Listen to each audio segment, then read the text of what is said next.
mag-reply sa mga comment. Replyan mo yung mga comment. Engagement yun. Pangalawa, mag-post ng video na original video. Hindi yung mga TikTok, hindi yung mga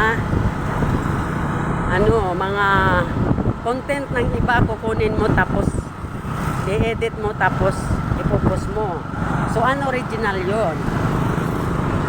Kailangan mag-share ka para naman babalikan ka. Kasi kung hindi ka nag-share guys, hindi recommended ni Meta yung profile mo. Hindi siya masaya. Hindi ka marunong mag-engage ng maayos. Kaya mag-share ka naman guys kahit isang video sa nakikita nyo. Hindi naman lahat ng content creator i-share nyo. Kung sino lang yung kung kahit walang share pa kahit tayo ba, i-share nyo naman yon. Tapos panoorin ang video ng maayos guys. Huwag yung pag-open mo sa video hindi mo pa nga nakita, nagko-comment ka na. Spam yun guys, kaya automatic unfollow yun.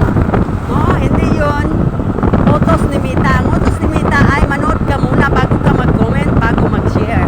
Kasi guys, nire-recommend ni Meta yung ating profile guys kapag magaling ka mag-support. So maraming tao guys ang makakita sa'yo na hindi mo supporter. Kaya kailangan ayusin ang pagtatrabaho guys. Sasahuran tayo ni Meta guys someday. Kaya ayusin ang trabaho. So ganun yun guys.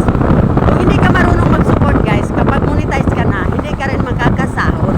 Kaya ngayon pa lang na hindi ka pa nagsasahod, manood ka na ng maayos. Ayusin mo na yung pagsusupport.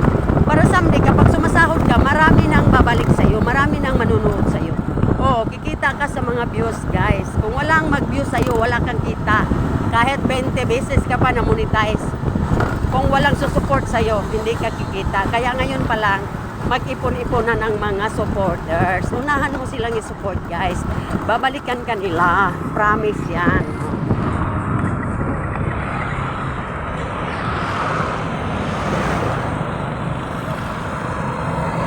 Ay, ang init guys. Ako nga, lahat ng mga small content creator guys, tinutulungan ko.